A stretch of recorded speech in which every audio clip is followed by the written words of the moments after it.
Asia 11ஆம் அதிகாரம் அங்கே 12ஆம் வசனத்துல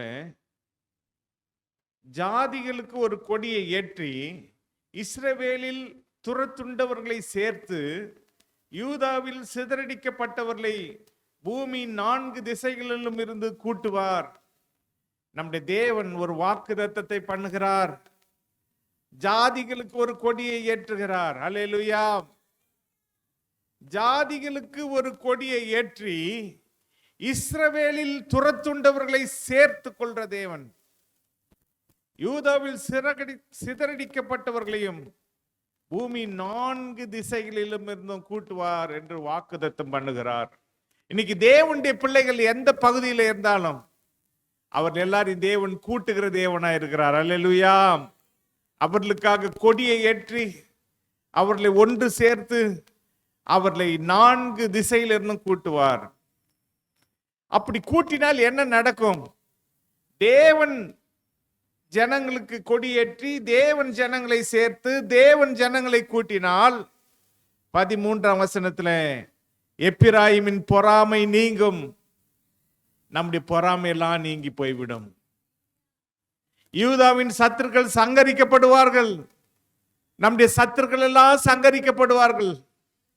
ஏன்னா நமக்காக தேவன் கொடியேற்றுகிறார்.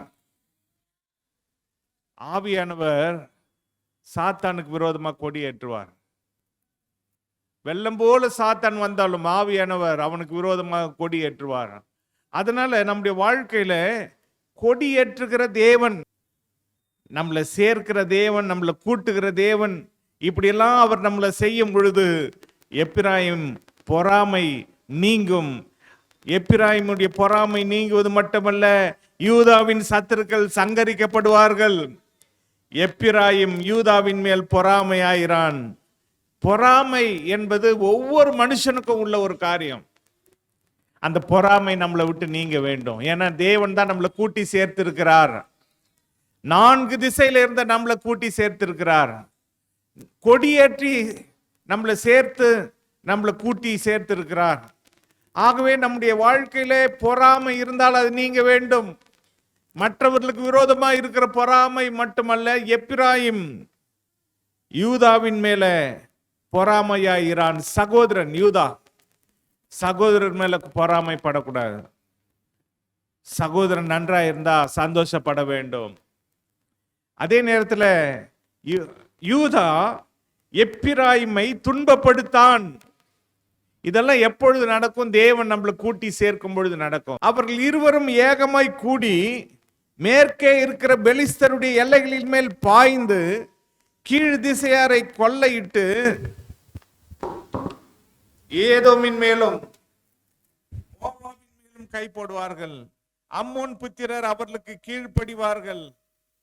அப்ப தேவன் நம்மளை கூட்டி சேர்த்திருந்தா பொறாமை நீங்கும். இனி பொறாமை கிடையாது, துன்பப்படுத்துகிற காரியங்கள் கிடையாது. இருவரும் சேர்ந்து சத்துருக்கள் மேல பாய்ந்து பெலிஸ்தர் மேல் பாய்ந்து கொள்ளையிட்டு ஏதோமின் மேலும் மோவாபின் மேலும் கை போடுவார்கள் என்று வேதம் சொல்லுகிறது. அம்மோன் புத்திரர் அவர்களுக்கு கீழ்ப்படிவார்கள். ஏன்னா தேவன் நம்மளை சேர்த்திருக்கிறார். எகிப்தின் சமுத்திர முனையை கர்த்தர் முற்றிலும் அழித்து தம்முடைய காற்றின் வல்லமையினால் நீதியின் நதியின் மேல் தமது கையை நீட்டி 7 ஆறுகளாக பிரித்து ஜனங்கள் கால் நனையாமல் நடந்து போகும்படி பண்ணுவார். ஏன்னா அவர் தான் கொடியேற்றி இருக்கிறார். இன்னைக்கு ஈசா என்னும் அடிமரத்தின் வேரிலிருந்து ஒரு கொடியை ஏற்றி இருக்கிறார். தேவ பிள்ளைகளாகிய நமக்காக ஒரு கொடி ஏற்றுகிறார். வேதம் சொல்லுகிறது, என்னாகும் 2ஆம் அதிகாரம் 3ஆம் வசனத்தை யாராவது ஒருவர் எடுத்தவங்க வாசிக்க. தேவன் 12 கோத்திரமும் தங்கள் தங்கள் கொடிகளோடு பாளையம் இறங்க வேண்டும் என்று சொன்னார். ஆனா யூதா மட்டும் கீழ் திசை, அதாவது சூரியன் உதிக்கிற திசையிலே அவர்கள் பாளையம் இறங்க வேண்டும். நியாயப்படி ரூபன் அவன் தான் பெரிய பையன். அவனை குறித்து, ரூபனை குறித்து என்னாகும் 10ஆம் அதிகாரம் 18ஆம் வசனத்தை வாசிப்போம்.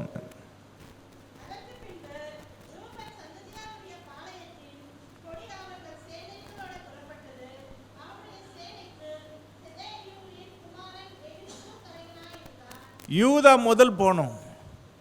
யூதா போன பிறகுதான் ரூபனே போக முடியும். அல்லேலூயா. அதை குறித்து என்னாகும் 10ஆம் அதிகாரம் 14ஆம் வசனத்தை வாசித்து பாருங்கள்.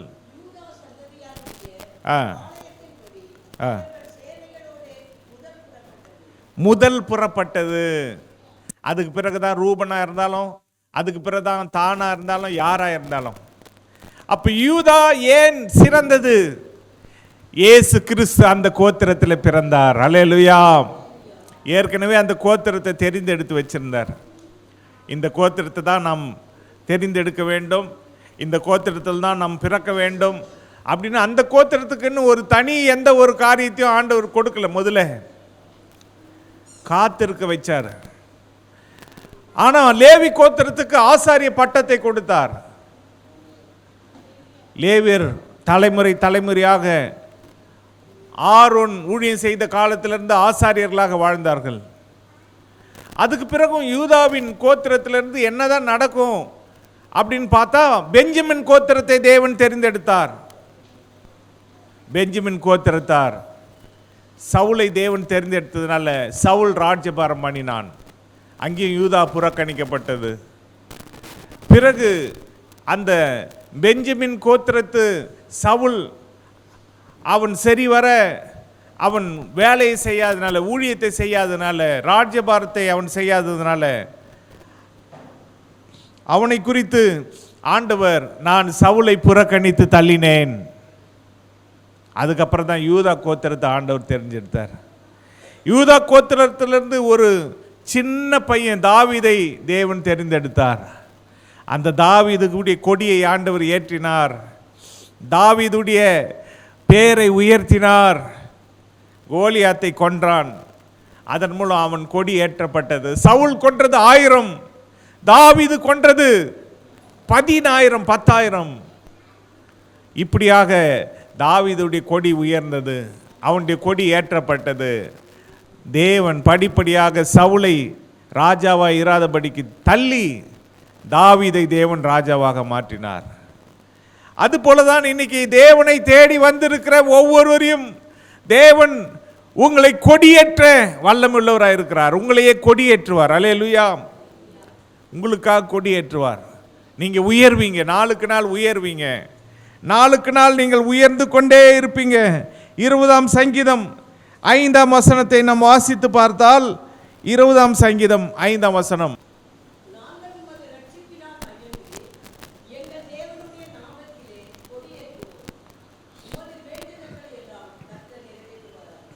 இங்கே நாங்கள் உமது ரட்சிப்பினால் மகிழ்ந்து எங்கள் தேவனுடைய நாமத்திலே கொடியேற்றுவோம். அல்லேலூயா. நீங்க ரட்சிப்பில் மகிழ்றீங்களா? அப்படின்னா நீங்க கொடியேற்றுவீங்க. நான் ரட்சிக்கப்பட்டது நல்லதுன்னு யார் நினைக்கிறாங்களோ, யாரெல்லாம் நான் ரட்சிக்கப்பட்டது எனக்கு பாக்கியம், நான் இயேசுவை சொந்த தெய்வமாக ரட்சகராக ஏற்றுக்கொண்டது எனக்கு பாக்கியம் அப்படின்னு சொல்லி ரட்சிக்கப்பட்டதை குறித்து அவங்க யார் சந்தோஷப்படுறாங்களோ அவங்க எல்லாரும் கொடியேற்றுவாங்க. இல்லைன்னா கொடியேற்ற முடியாது. பாருங்க, ஏதோ ஒரு தியாகத்தை செய்தவங்களை தான் கொடியேற்ற வைப்பாங்க. பழைய காலத்துலலாம் பார்த்தீங்கன்னா விடுதலைக்காக உழைச்ச தியாகிகளை கொண்டு வந்து கொடியேற்ற வைப்பாங்க. இப்போ அவங்கெல்லாம் மறைஞ்சிட்டாங்க. ஏன்னா 75 வருஷத்துக்கு முன்னால் இந்தியா சுதந்திரம் வாங்கி அதுக்குள்ளே அவங்கெல்லாம் மறித்து போயிட்டாங்க. அதில் போராடினவங்க. ஆனால் அந்த காலத்தில் பிறந்தவங்க இப்போ இருக்காங்க. ஆனாலும் பாருங்க, கொடியேற்ற நம்மளே வைக்கிறார். ஆனால் அவருடைய ரட்சிப்பில் நாம் களி கூற வேண்டும். இன்னைக்கு நீங்கள் ஏசப்பாவுடைய பிள்ளை என்று களி கூர்ந்தா போதும், உங்களை ஆண்டவர் கொடியேற்ற வைப்பார். உங்கள் சத்துருக்கு விரோதமாக கொடியேற்ற வைப்பார். உங்கள் பிரச்சனைகளுக்கு விரோதமாக கொடியேற்ற வைப்பார்.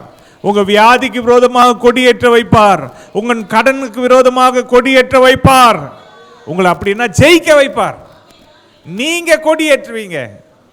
அங்க ஒரு கொடி இருந்தால் அந்த கொடியை இறக்கிட்டு நீங்க உங்க கொடியை ஏற்றுவீங்க. அப்படியாக தேவன் உதவி செய்வார். சங்கீதம் 60:4 வாசிப்போம்.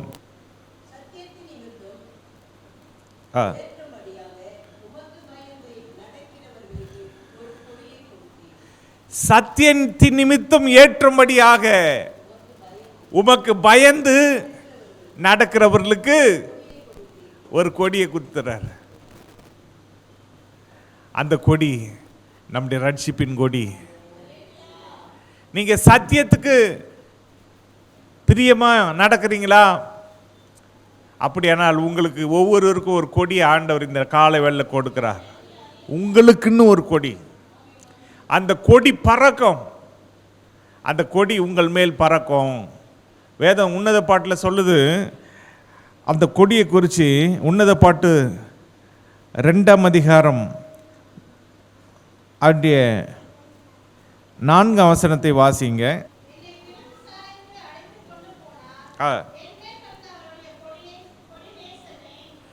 விருந்து சாலைக்கு அழைத்து கொண்டு போனார்.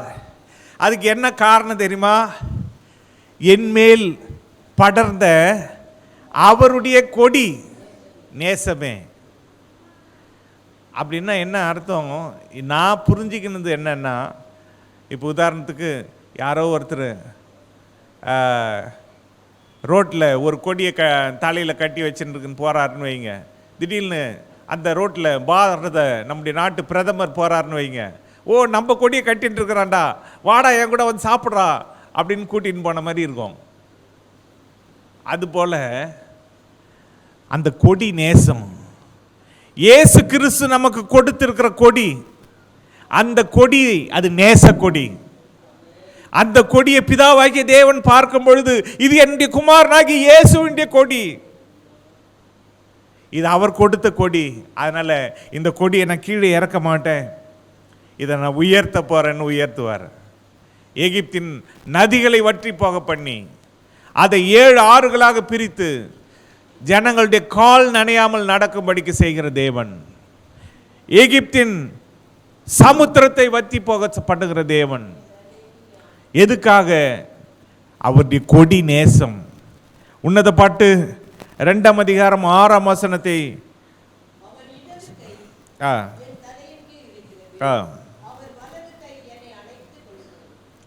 இடது கை வலது கை. யாருக்கெல்லாம் தேவன் கொடியை கொடுத்திருக்கிறாரோ அவர்களை அணைத்துக் கொள்ளுகிறார். அல்லேலூயா. அவருடைய கொடி நேசம் விருந்து கொடுத்து நம்மளை அணைத்துக் கொள்ளுகிற தேவன். எவ்வளோ அன்பான தேவன். இன்னைக்கு நம்ம எல்லாருக்கும் விருந்து கொடுத்திருக்கிறார். அவருடைய வசனமாகி விருந்து, ஆராதனையாகி விருந்து, அவரை துதிக்கிற விருந்து, இதெல்லாம் நமக்கு கொடுத்திருக்கிறார். நம் எவ்வளோ பாக்கியம் உள்ளவர்கள், எவ்வளோ சந்தோஷமா இருக்க வேண்டும். எவ்வளோ கிருபையாய் ஆண்டவருக்கு நன்றி, என் மேல் கிருபையா இருந்தீரே உமக்கு நன்றி அப்பான்னு எவ்வளோ சந்தோஷமா இருக்க வேண்டும். உன்னத பாட்டு 6ஆம் அதிகாரம் 4ஆம் வசனத்தை வாசிப்போம்.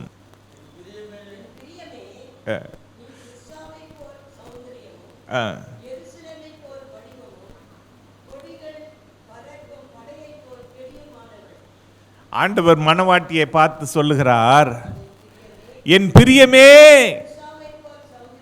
நீ திர்சாவை போல் சௌந்தரியமும் எருசலேமை போல் வடிவமும் கொடிகள் பறக்கும் படையை போல் கெடியுமானவள்.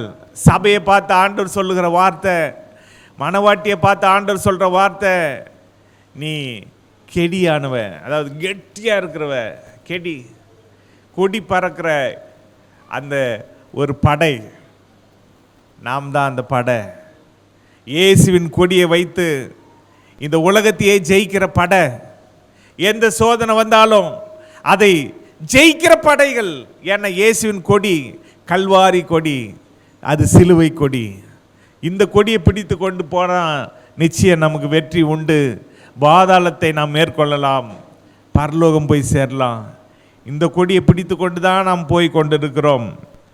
அதனால தான் ஏசியா 5ஆம் அதிகாரம் 26ஆம் வசனத்தில் அவர் சொல்லுகிறார். ஏசியா 5ஆம் அதிகாரம் 26ஆம் வசனத்தில்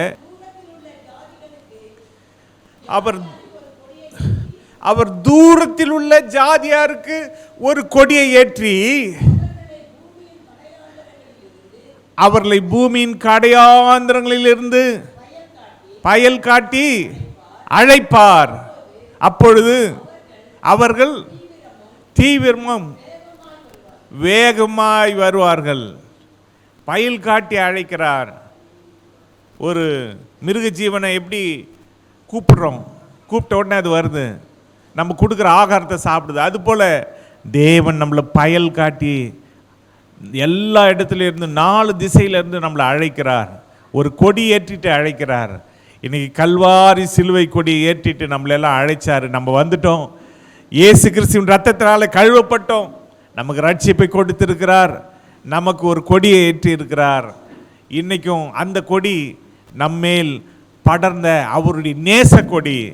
ஏன்னா இவ்வளவாய் உலகத்தில் அன்பு கூர்ந்தார், தம்முடைய ஜீவனையே கொடுத்து. அதுதான் அவருடைய நேசம். அப்போ அவ்வளோ அன்பு நம்ம மேலே வச்சிருக்கிறார்.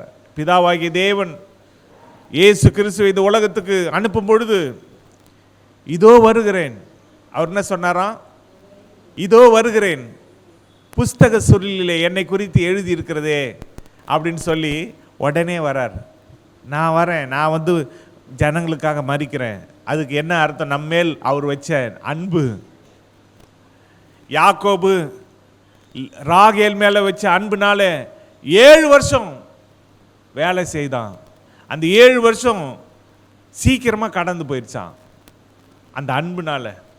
அப்போ இயேசு நம்ம மேலே வச்ச அன்புனால அந்த பாடு, அந்த மரணம், அந்த கஷ்டங்கள் எல்லாம் அவருக்கு பெருசாக தெரியல. நம்ம தான் அவருக்கு பெருசாக தெரிஞ்சோம். அதனால தான் நமக்காக இயேசு மரிச்சார்.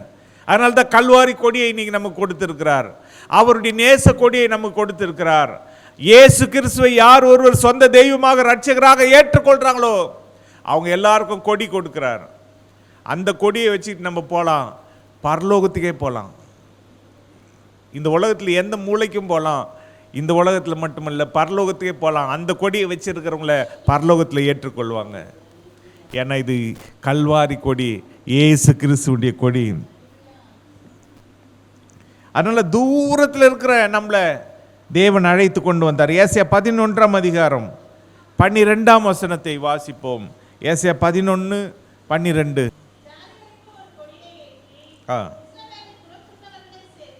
ஜாதிகளுக்கு ஒரு கொடியை ஏற்றி இஸ்ரவேலில் துரத்துண்டவர்களை சேர்த்து, யூதாவில் சிதறடிக்கப்பட்டவர்களை பூமி 4 திசைகளிலிருந்தும் கூட்டுவார். அப்ப தேவன் நம்மளை கூட்டுகிற தேவன், 4 திசையிலிருந்து கூட்டுகிறார். அதான் நம்ம ஆரம்பத்திலே பார்த்தோம். யூதாவை அவர் சேர்க்கும்படிக்கு ஜாதிகளுக்கு ஒரு கொடியை ஏற்றி 4 திசையிலிருந்தும் ஜனங்களை கூட்டுகிறார். நம்மளை கூட்டுகிறார். நம்மளை எதற்காக கூட்டியிருக்கிறார்? பரலோகத்துக்கு போவதற்காக கூட்டியிருக்கிறார். அவருடைய கல்யாண விருந்துக்காக கூட்டியிருக்கிறார்.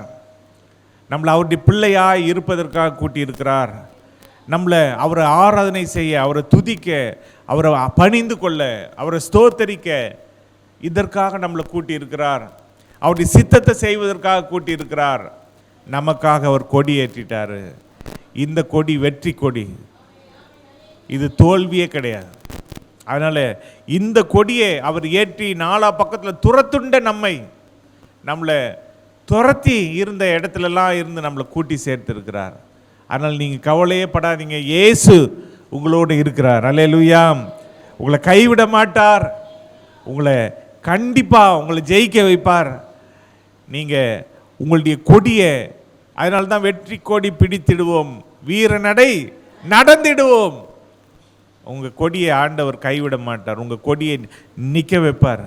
நீங்கள் கொடியை நாட்டுவீங்க. உங்கள் கொடியை பரலோகத்தில் கொண்டு போய் நாட்டுவீங்க. அப்போ தான் நம்ம ஜெயித்த ஜெயத்துக்கு ஒரு முற்றுப்புள்ளி. அங்கே போய் நம்ம கொடியை கஷ்டப்பட்டு பிடித்து கொண்டு அந்த கொடியை கீழே போடாமல், சோதனை வந்தாலும் கொடியை கீழே போடக்கூடாது, பிரச்சனை வந்தாலும் கொடியை கீழே போடக்கூடாது, என்ன போராட்டம் வந்தாலும் கொடியை கீழே போடக்கூடாது. ஏன்னா நம்ம தமிழ்நாட்டில் ஒருத்தர் என்ன பண்ணாராம், கொடி காத்த குமரன், கொடியை கீழே போடல, சாகர் வரைக்கும் கீழே போடலாம். அதுபோல் நாம் கொடியை கொண்டு போய் பரலோகத்தில் அப்படி போய் நட்டுட்டு அதுக்கப்புறம்தான் கையிலேருந்து விடணும். அல்லேலூயா. அதுபோல் தேவன் நம்மளை ஆசீர்வதிப்பார். நம் கண்களை மூடி நம்ம ஜெபம் பண்ணலாமா? தேவனை நோக்கி பார்ப்போம். இந்த நல்ல வேளையில் தேவன் நமக்காக ஒரு கொடியை ஏற்றி நம்மை 4 பூமியின் 4 திசையிலிருந்தும் துரத்தப்பட்டிருந்த திசையிலிருந்தெல்லாம் நம்மளை கூட்டி சேர்க்கிற தேவன், நமக்காக ஒரு கொடியை ஏற்றுகிற தேவன். அவர் கொடி ஏற்றினால் பொறாமை நீங்கும். அவர் கொடி ஏற்றினால் இனி தன் சகோதரனை ஒடுக்க மாட்டான். அவர் கொடி ஏற்றினால் சமுத்திரம் கூட வற்றி போகும். அவர் கொடியேற்றினால் நதிகளை பிரிந்து போக பண்ணுவார். அவர் கொடியேற்றினால் அது நேச கொடியாக இருக்கும். அவர் கொடியேற்றினால் நம்மேல் படர்ந்து இருக்கும் அந்த கொடி. அவர் கொடியேற்றினால் அந்த கொடி வெற்றியின் கொடியாக தான் இருக்கும். அவர் கொடியேற்றினால் அந்த கொடி நீதியின் கொடி, அது இயேசு கிறிஸ்துவினுடைய கொடி, அது கல்வாரி சிலுவையின் கொடி. அந்த கொடியை தான் நமக்கு அவர் கொடுத்திருக்கிறார். அதனால இயேசு இந்த உலகத்தையே ஜெயித்தார். அவர் ஜெயித்து கல்வாரி சிலுவையிலே 3ஆம் நாள் மரித்து 3ஆம் நாள் உயிரோடு எழுந்ததினால அவர் கொடி ஏற்றி இன்னைக்கு பரலோகத்தில் நமக்காக பரிந்து பேசி கொண்டிருக்கிறார். அவர் சொல்றதெல்லாம் நடக்கும். ஏன்னா அவர் ஜெயிச்சிட்டார். அவருக்குன்னு ஒரு கொடியை தேவன் வைத்திருக்கிறார். அதுபோல் நம்ம ஜெயிக்கிற எல்லாருக்கும் ஒரு கொடி. அவர் நமக்காக இயேசு கிறிஸ்துவை தேவன் அனுப்பினதுனால, இயேசு கிறிஸ்து இந்த உலகத்தில் வந்து நமக்காக மரித்ததுனால நம்ம எல்லாருக்கும் ஒரு ஜெய கொடியை கொடுத்துட்டாரு. ரட்சிக்கப்பட்ட எல்லாருக்கும் ஒரு ஜெய கொடி. அதனால நமக்கு இனி தோல்வியே இல்லை, இனி ஜெயந்தான். நாம் ஜெபிப்போம். எங்கள் அன்பின் பரிசுத்த பிதாவே, இந்த நாளிலே துரத்துண்டவர்களெல்லாம் 4 திசைகளிலும் பூமி 4 திசையிலிருந்தும் சேர்த்து கொள்கிற எங்கள் தேவனாகிய கர்த்தாவே, உமக்கு நாங்கள் நன்றி செலுத்துகிறோம். நீரே பரிசுத்தர், நீரே சர்வ வல்லமுள்ளவர். எங்களுக்காக ஒரு ஜெய கொடியை நீர் ஏற்றும் ஆண்டவரே. இந்த உலகத்தில் அப்பா, யாரெல்லாம் துரத்தப்பட்ட நிலைமையில் இருக்கிறாங்களோ அவங்களெல்லாம் ஒன்று சேர்த்து கொள்ளும், அவங்களை கூட்டும், அவங்களை ஒன்று சேரும், அவங்களுக்காக ஒரு கொடியை ஏற்றும். நேச கொடியை ஏற்றி இருக்கிறீர், அதற்காக ஸ்தோத்திரம். சபையிலே கொடியை ஏற்றி இருக்கிறீர். மனவாட்டியை அப்போ அப்படி இடது கையினாலும் வலது கையினாலும் அணைத்து கொள்ளுகிறீர், அதற்காக உமக்கு ஸ்தோத்திரம். அப்பா பிதாவே, உம்மை நன்றி உள்ள இருதயத்தோடு துதிக்கிறோம். இதனால் வந்த தேவனுடைய பிள்ளைகள், இதை கேட்டுக்கொண்டிருக்கிற ஒவ்வொரு தேவ பிள்ளைகள் எல்லாரையும் நீர் ஆசீர்வதிங்க. உமக்கே நன்றி செலுத்துகிறோம். எங்கள் மீட்பரும் எங்கள் இரட்சகருமாகிய இயேசு கிறிஸ்துவின் நாமத்தில் ஜெபிக்கிறோம் எங்கள் பரிசுத்த பிதாவே. ஆமென். ஆத்துமாவே கர்த்தரை ஸ்தோத்திரி, என் முழுமே பரிசுத்த நாமத்தை ஸ்தோத்திரி. என் ஆத்துமாவே கர்த்தரை ஸ்தோத்திரி, அவர் செய்த சகல உபகாரங்களை மறவாதே. ஆமென். கர்த்தர் உங்களை ஆசீர்வதிப்பாராக. ஆமென்.